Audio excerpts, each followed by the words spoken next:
once he reached, when he began to do this penance, what did he do about his meals? How did he eat? Every 3 months, she will take just one fruit.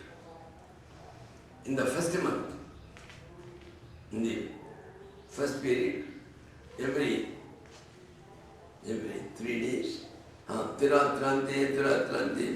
every 3 days, she used to take a fruit. In the second month, every 6th month, he used to take one fruit. And he left all the fruit also. Then he began to eat grass and leaves. Then, in the 3rd month, she used to take even this grass and these leaves every 9th day. And then, after the 3rd month was over, he was drinking only water.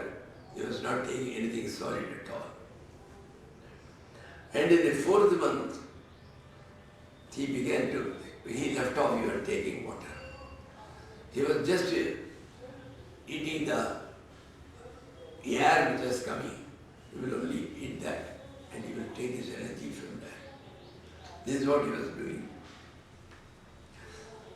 So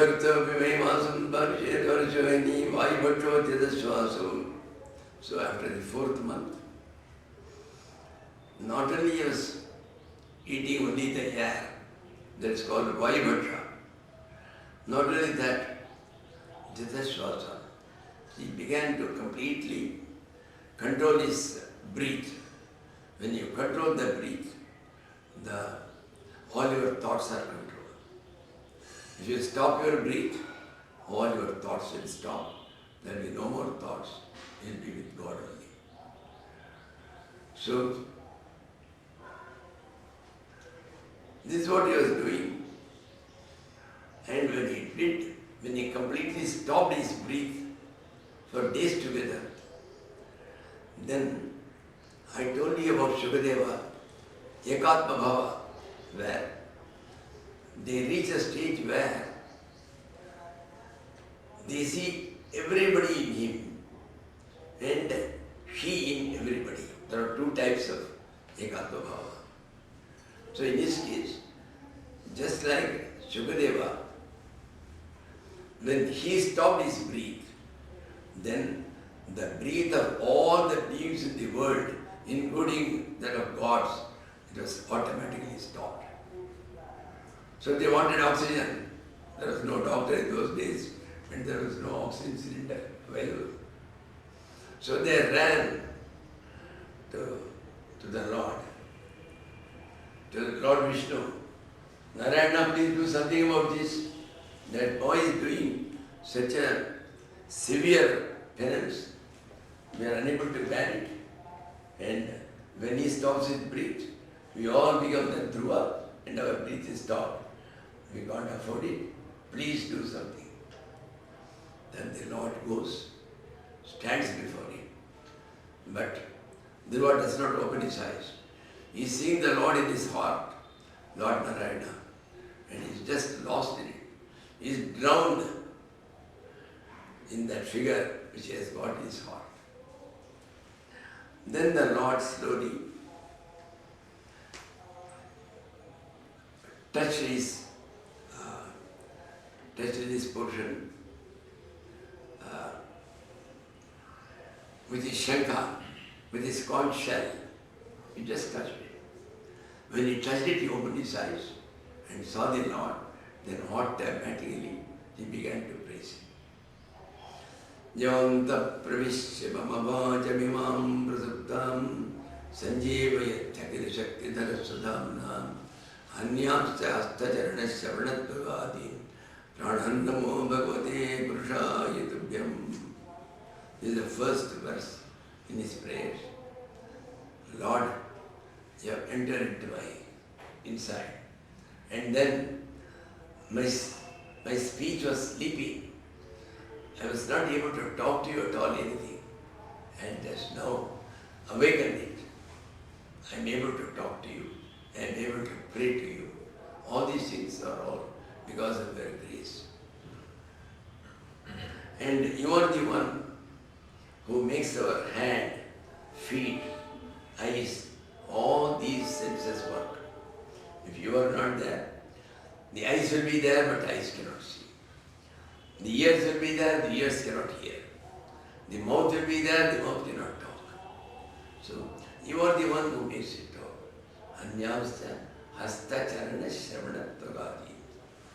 You are the one who makes the prana shakti function. And I bow to you, Lord. Again and again I bow to you. So, like that he was. He says, now that you are here, I am asking for only one boon. The boon is, whatever birth I may take in future, in every birth, let me have the holy company of all your devotees only. And let me always be talking about you. Let me always be singing about you. Let me always hear about you. That's all I want. I want nothing else. Like that, he prays to the Lord. Then the Lord says, well, I know what for you did the penance. You will go back home. Your father will receive you. He will keep you in his lap. Not only that, his kingdom will come back to you only. And you are going to rule the kingdom for 36,000 years.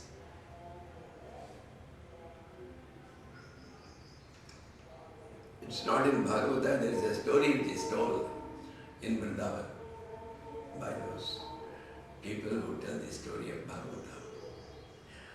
Bhagavatam. The story is, when all the Mahatmas, all the great sages, when they heard, they have been doing penance for 10,000 years, 12,000 years, and still they have not got the vision of God. And here is a child who barely did tapasya for 6 months, and he got Bhagavan, they got the Lord's vision. The Lord himself came directly and talked to him. This is absolutely unfair, unjust. We are not prepared to accept it. From now onwards, we are going to strike work. We will not do anything. We are not going to take our meals. We are not going to take our food or water. Nor are we going to do any meditation. We left everything because we are doing here for 10,000 years and you give darshan or vision to a small boy. So we can't bear this injustice. Then, one day over, on the second day, one old man came over there. He said, well, sages, you have all stuck work. You got nothing to do. Here there is something very nice to see. I will take you there. It's a beautiful place. Why simplicity here? Come on. I got a boat. I will take you there. So in that boat he took them all in that ocean. And at one place they found a big hill made up of all white cloths. It was all made up of bones. So many bones, my Lord, such a big mountain like. They asked the Brahmin, whose is this? So mountain like, so many bones. I think these bones were there for several thousands of years collected. Then this Brahmin told them, look here, you know this fellow one, Dhruva who died, Dhruva who worshipped God. In the previous verse, in every birth he was doing penance for a long, long time, in the same intense way. He had done it for several thousands of years. And every year, the bones which he left off by dying, they are all accumulated. they have become such a big mountain. Then these sages were ashamed that he had already done in previous birth so much of penance, and these people thought that he got it in 6 months. It is not so. A lot of tapasya is done, and then when it becomes ripe in that particular birth, we get the effect of it. That's all. So this is one story about him. And secondly, God told him, you are going to rule for 36,000 years. It's not a boon, it's a curse. To deal with people, in a small office, to deal with the administration, if you do it for 10 years, you feel like committing suicide. And if you have to deal with the entire administration with such a big area for so 30,000 years, you can't imagine what a curse it will be. This happened because in the previous birth, he was again a great sage. He was doing penance. He was doing very severe penance, and one day he had opened his eyes. He was just looking at the world like this.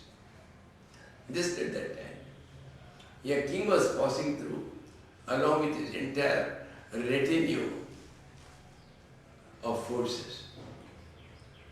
With his entire army he was going through. And it was sweltering heat. It was summer. And to make the king comfortable, he was being taken on a palanquin from both sides. Big cloth-lined fans, hand fans, the very big ones. They were being wafted from one side to another by so many people, like 2 or 3 people together. And from time to time they were putting water inside it. So when it fell on the king, he was not feeling the heat of the day. He felt very comfortable. This is what was happening. On seeing him, for just one moment, the mind of this sage became a little comfort-minded. He said, see, what a nice life for this king. He is being served so well, he doesn't even feel the heat. That's all. So, being the desire of a sage, it became true. For 36,000 years he got the kingdom. He had to be a king. So he will say, never more I want to be a king. Lord, take it away. That's what he did. That's it. So these are 2 stories which are not in Bhagavatam, but the people the priests in Vrindavan, they always tell this. Now, then Dhruva went back home. Already Narada had gone earlier and tell him your son is coming. At Sanjava he will reach your town, your city. So the king makes ready along with his wives, along with his other son, Uttam. He goes to receive his son. So he receives him with all honor and brings him.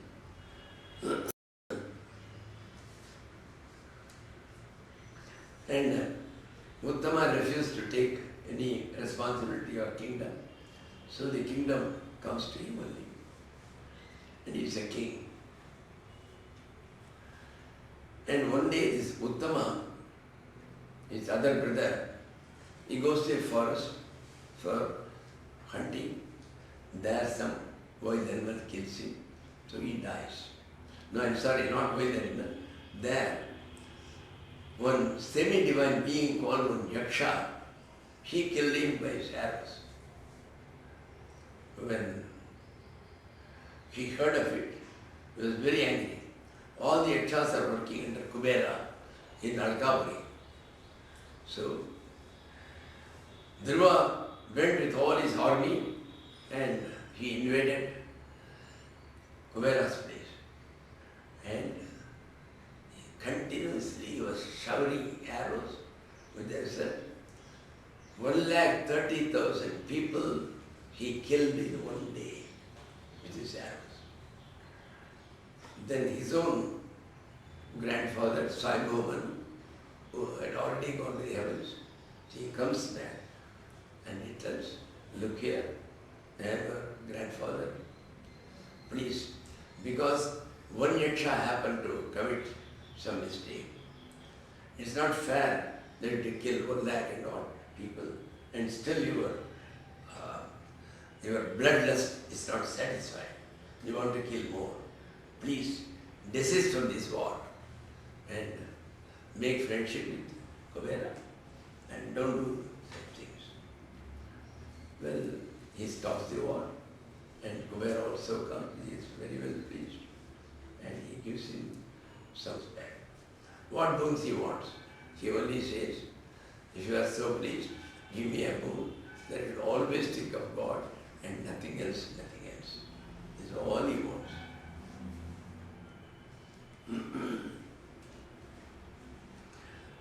And then, when the period was over, 36,000 years, from the heavens, one big aerial vehicle called Vimana comes.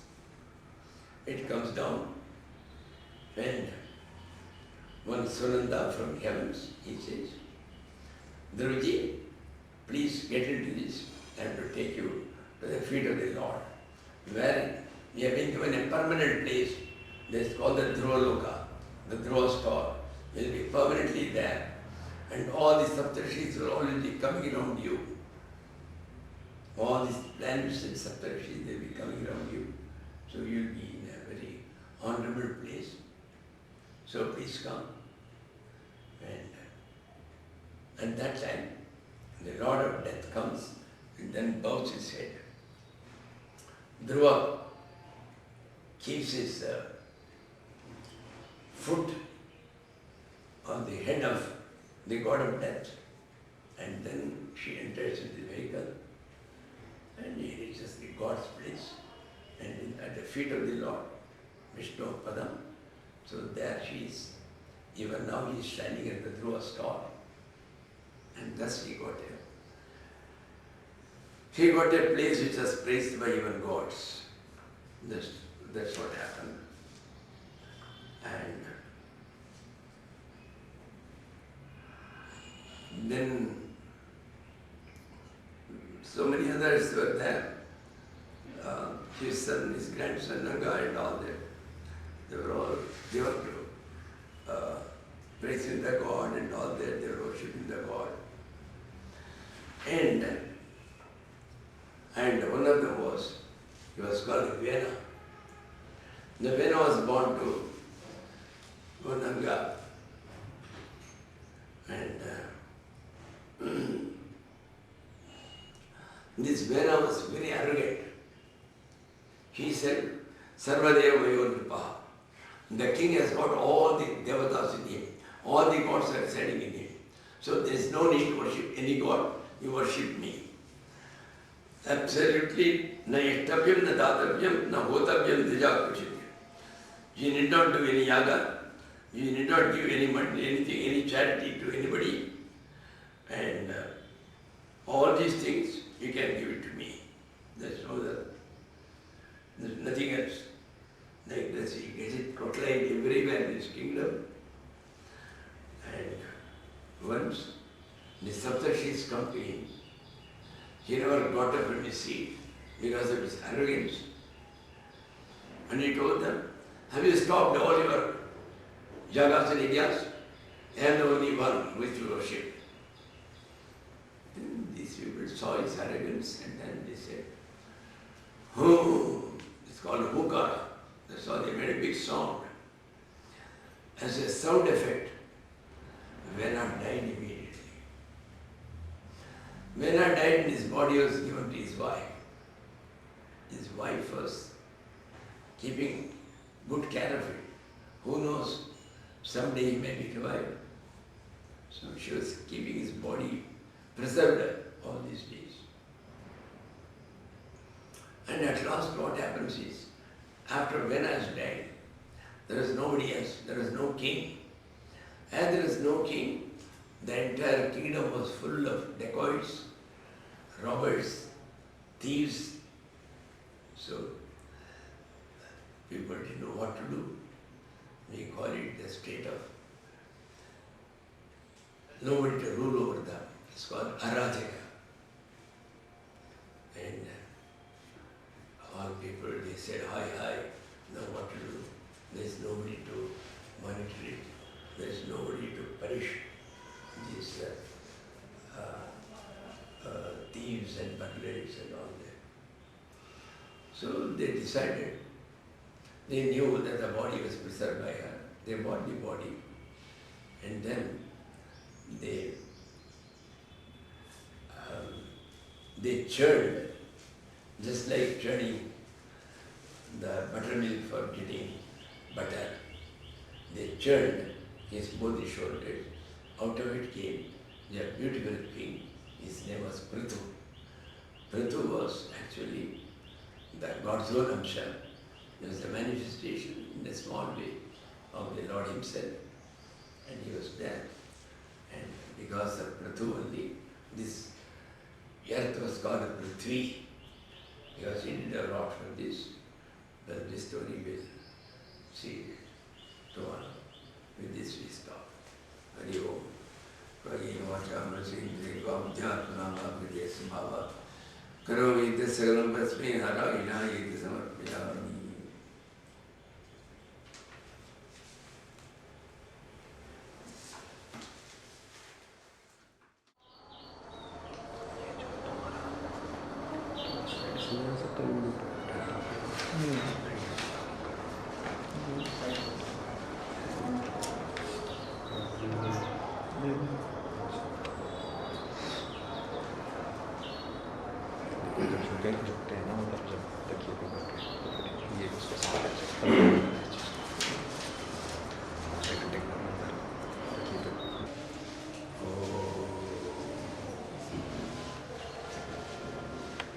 Gananandva Ganapatikim Bhavame Kavim Kavina Bhavasavastamam Jyetarajam Brahmanam Brahmanaspata Anashindvan Deveseda Sadhanam Om Mahagadadipate Namaha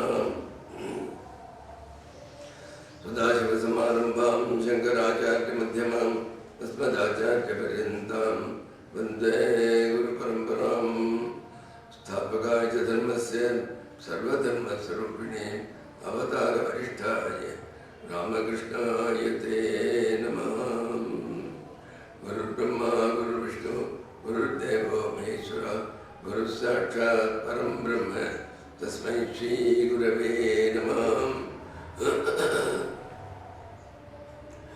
Sarva Mangala Mangalye Shive Sarvartha Sadhike Saranya Trambake Gauri Narayana Namostate Krishnaya Vasudevaya Hare Paramatmane Pranadaklenchanacharya Govindaya Namo Namaha Apadam Vartaram Dataram Dharmasampadam Rogabhiramam Sri Ramam Bhuya Bhuya Namamyam.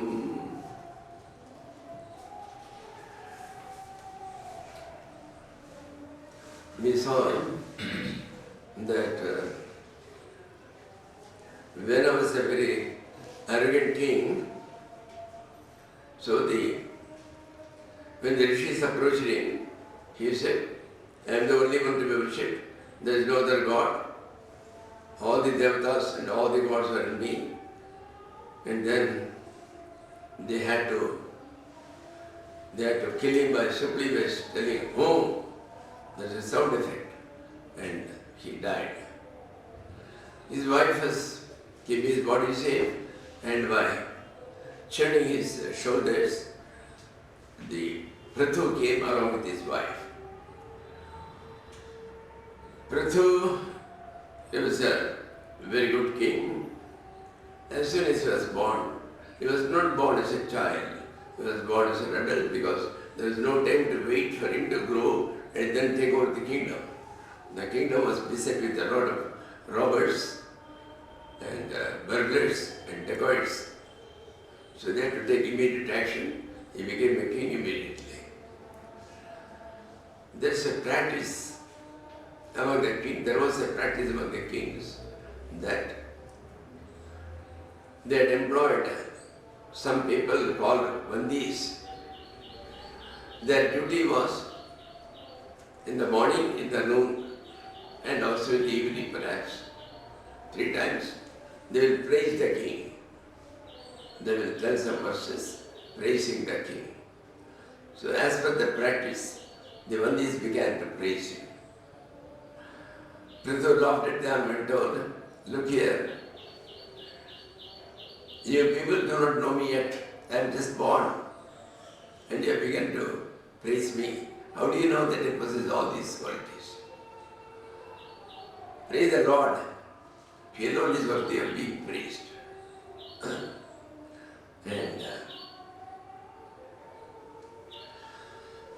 And when he was ruling the kingdom, there was famine all through the land. The earth was not yielding any produce at all. The cows were not giving any milk at all. And there were no grasses anywhere available for their food. And people had no food to eat. And Prithu was extremely angry against the earth, the mother earth. He started with his bow and arrows. And when the mother earth saw him coming to destroy the mother earth, she began to flee away. And Prithu pursued her to the last and had cornered her and was about to kill her. Then she said, O King Prithu, you are just. You are not unjust. So please heed what I say. This is not my fault. The famine has come because the entire land is beset with looters, dacoits, who were all exploiting whatever was there for their bad ends. They were all bad people.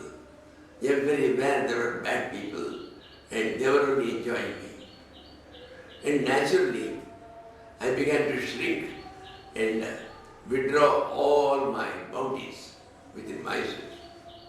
So I never gave anything. But now that you have said, well, I am prepared to give it. The earth will be like previously, will be full of prosperity. Now that you have come, I am sure that you will be able to take action against those bad people, the Gundas, the wicked people.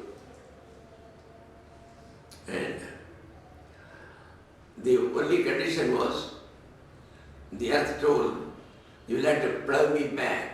By ploughing only, from down below, the earth will come here, and thus all the produce will come.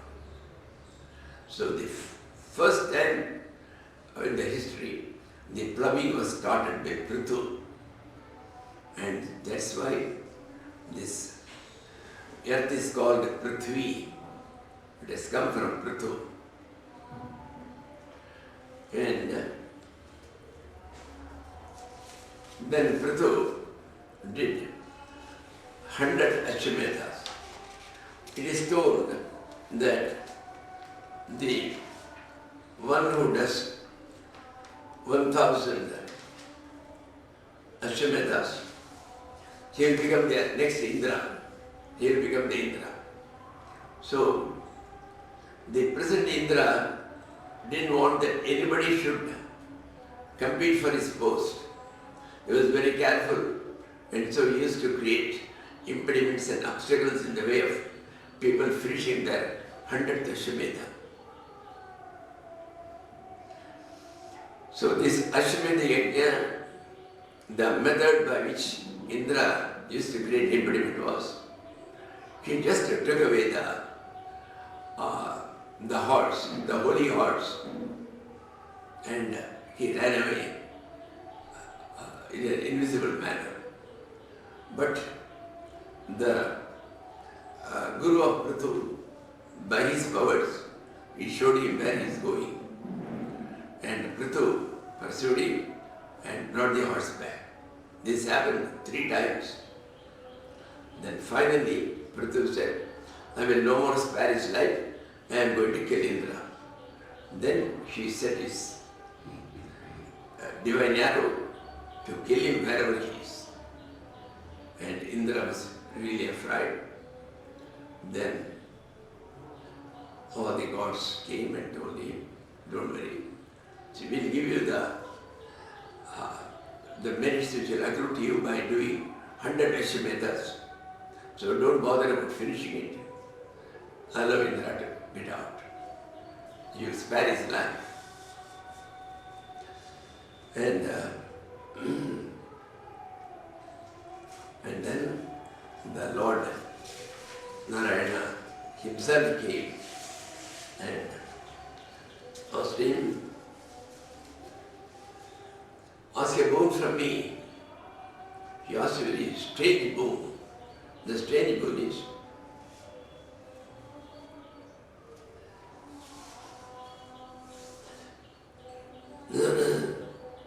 Mahatma Hridyan Mukhachito Mujatsa Karna Vitame Shabevara. Lord, now I possess only 2 years.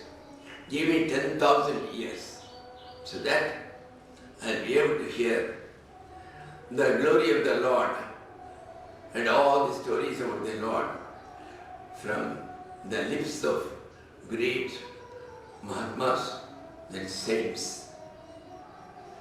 And I am not satisfied with hearing with 2 years. Give me 10,000 years. The Lord is very pleased. And then the next one is Prithu is addressing his one day he called all his subjects and he gave them an address. In that he told, what should you do? Don't spend your life just in entertainment.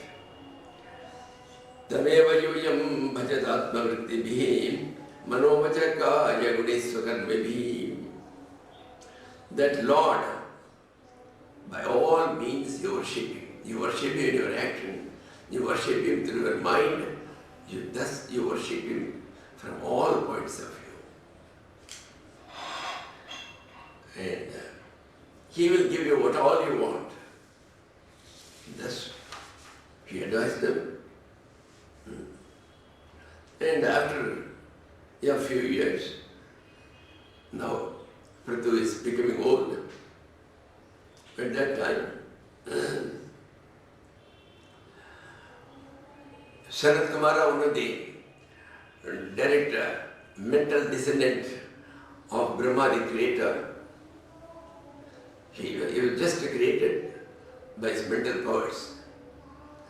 So he came there because Vishnu at that time when he came, he has promised, before you die, one of the great saints will come to you and will exhort you about the ultimate aim of life. So he came and then he says, look here, everybody should spend his life in this manner. Ahimsaya Paramacharya Smritya Mukunda Chirjagrasiduna Jamair Kame Nimes Chatpanindaya Nirihaya Dunda Diksha. This is a lesson to us all. Here he says, number 1, we should never harm any being in this world. If you don't harm them, if inside your mind the thought of harming it does not come, then neither the tiger nor the serpent, nothing will harm you at all. So many times Mahanandamaya of Haridwar, who attended Samadhi in 1979 or so, I don't remember, or 1982. She was considered as an avatar of the Divine Mother herself. And Rakhal Maharaj, they all, once they were sitting by the side of Lord Shiva in a temple. Suddenly from nowhere, two serpents came and just circled their head, and they were just keeping their head above the head. People were all worried. He said, don't worry, they will all go away. Then after about half an hour, they left. So they cannot do any harm at all. In Vaishnava itself, in the earlier days when I used to come, there are plenty of serpents. Nowadays, because so many people have come, so I don't see them. But it was very common in those days. And once it so happened, one of my friends, Mr. Tyagi from Musavanagar, had come that morning, and he met Swami Chaitanya, who was in charge, going up somewhere. So then, the moment he met, he first told him, Swamiji, I have reached, I have attained the highest, and I am not now afraid of anything, anywhere. And that evening, as usual, we had our Shiva Mahimana Stotra. It was being recited every day evening in most of the big ashrams in North India. This recited every day by a few people. And just as our Dr. Saab was sitting there, he was sitting there while myself, another Swamiji, and that Chaitanya Maharaj, we three were sitting in one line here, opposite to Tyagiji. And we were reciting. Suddenly, I don't know why, I asked Mr. Tyagi, by hand only, you come and sit here, by my side. She came beside, by my side.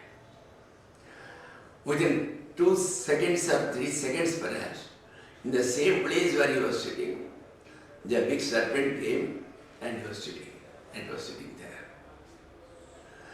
This man is sitting here, but he got so afraid, he began to dance on the platform. Oh, serpent, serpent, serpent, snake, snake, snake. And that morning only he was telling that he has been freed from all fears. That Swamiji laughed. So, but ultimately, when we finished, we just ignored it. We went on with our recital. Afterwards, for about half an hour, it continued. When we finished it, it just went away. We don't know where to. Just disappeared from there. So long as you don't have the intention of harming it, it will not do any harm to others. Ramana Maharshi never allowed anybody to beat them. Whenever they said, you just keep quiet, it will go away. That's all. So many times this happened. It just went away. So the first thing is ahimsa. The next is Paramacharya. And when the old age comes, don't be still involved in worldly duties at the house and all that. Leave it all and take the life of a sannyasi. You need not become a sannyasi, but live the life of a sannyasi while sitting at home. Paramacharya. Smritya Mukunda Charita Girisidhana.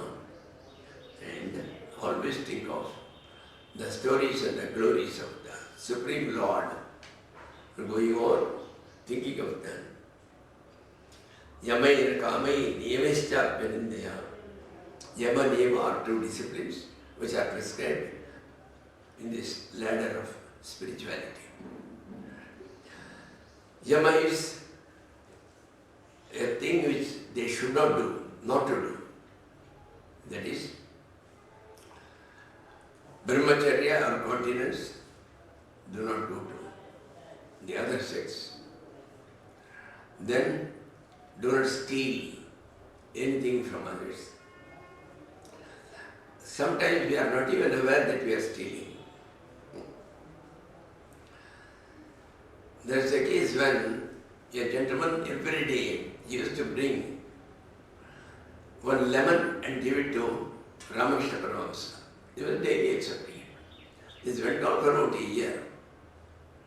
After that, one day, when he brought the lemon and he took it in his hand, immediately, as if it was burning, Ramakrishna Paramahamsa threw it on the ground. He said, "Hey, this is a stolen material. This you have stolen. I can't take it." How is it? I am daily coming to the same garden. The owner is one Mr. Banerjee. I have already taken his permission that daily one I can bring and give it to you. So I don't know. Anyway, I will find out. So when he went back, he went to that gardener and asked him, "The owner, Mr. Banerjee, is he there?"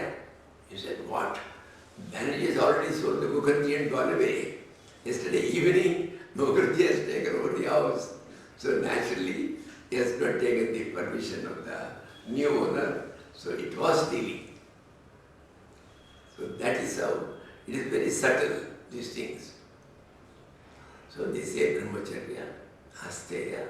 So all these things are there. 5 items are there.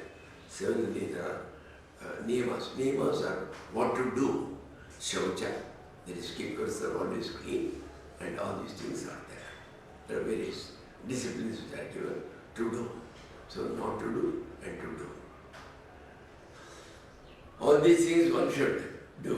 Nirihaya, have no desires. Absolutely the smallest to the highest. Don't entertain any desires at all. Dundati Tikshayacha.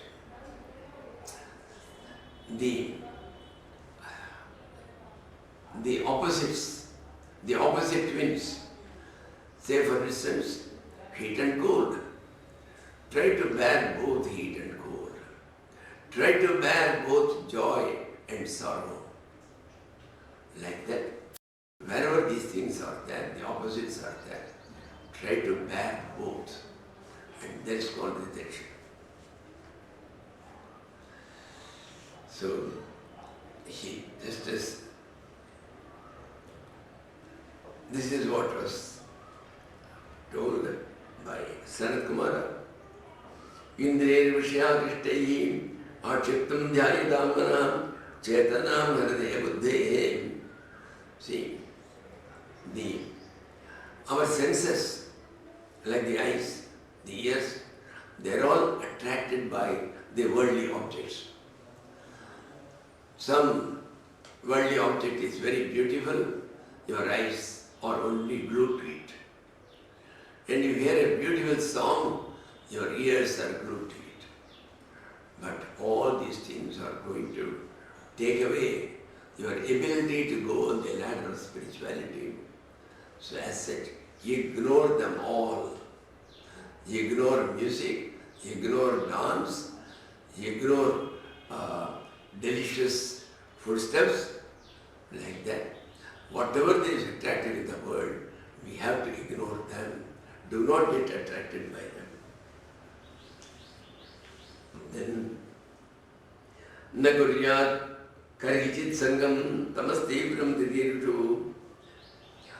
If you want to get rid of your ignorance, the darkness of ignorance, then never keep company with anybody. Leave off the company of everybody.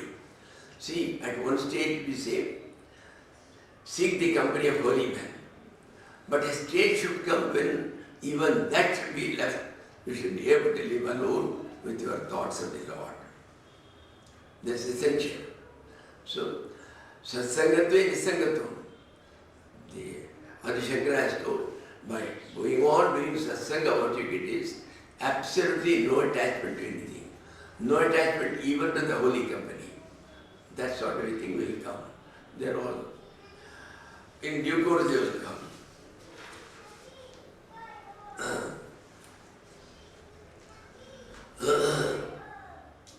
So he says finally, Tattvamarayat Bhagavato Bhajaniya Mangrim Kritodamam Yasanamuttaradustaranam. Make the legs of the Lord as your boat. Going on, think of the Lord's legs, Lord's feet.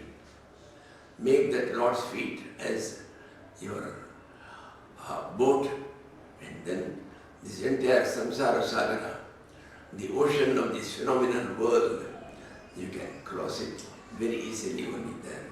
And we studied the scriptures. The man has studied all the shastras. That is, those sciences which are allied to the scriptures, they are called shastras.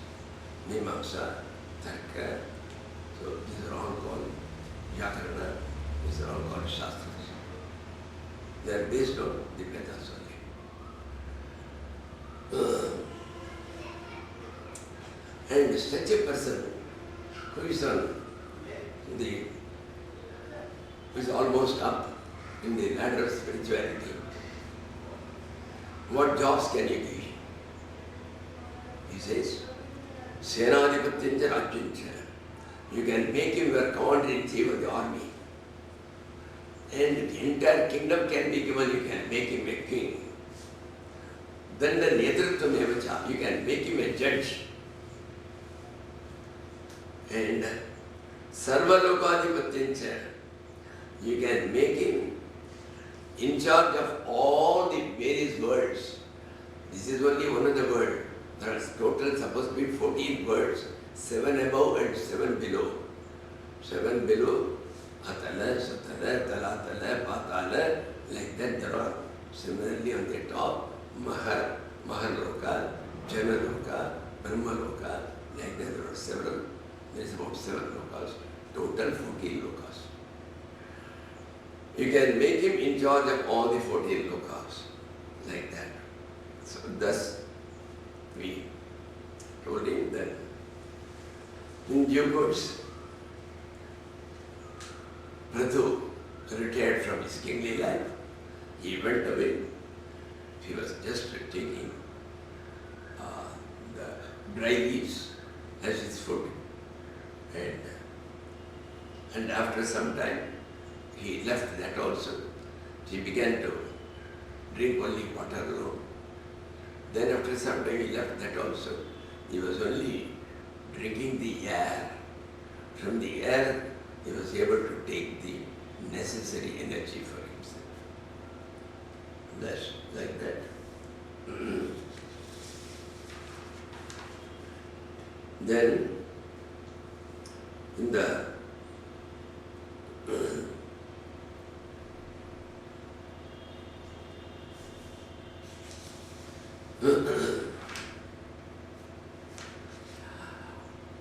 in the same family, same family in the sense, after some 5 or 6 generations, after Prithu, for 4 or 5 generations, there's nothing special about them.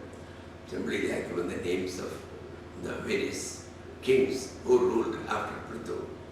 One of them is known as Vijitashva, his grandsons. One of his grandsons, he was called Prachinabari. And he did a lot of yagas and yajnas. And he had 10 sons. And all the 10 sons were called Prachetas. Prachetas was the name given not for one son, for all the 10 sons.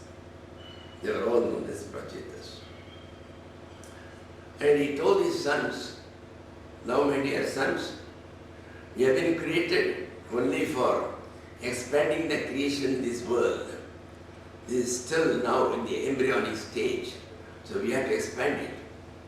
The orders of Lord Brahma. So, for that purpose you require that competence and energy.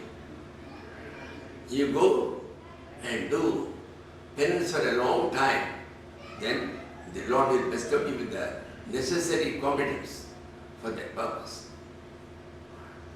They are going there, they wanted to do their tapasya under the waters of the ocean. They will remain submerged and they will hold their breath. They will hold their breath and they will do their penance. When they just reached the ocean, there they found that Lord Shiva himself was coming out along with his big retinue. And he told them, I am extremely happy with you all. Look here, there is no difference between Vishnu or Narayana and me. We are both the same. So the one who is the bhakta of Narayana is my bhakta too. The one who is the devotee of myself is also the devotee of Narayana. And he said, I am going to tell you some prayers for Narayana. It is called Rudra Gita. So it was Rudra. Rudra is the name of Lord Shiva. So Shiva sings this for their benefit. He says, daily you repeat it. And Nama Pankajana Vasudevaya Shantaye Kutasthaye Sarujite. Just they're all the names of the Lords. And he gives it to them.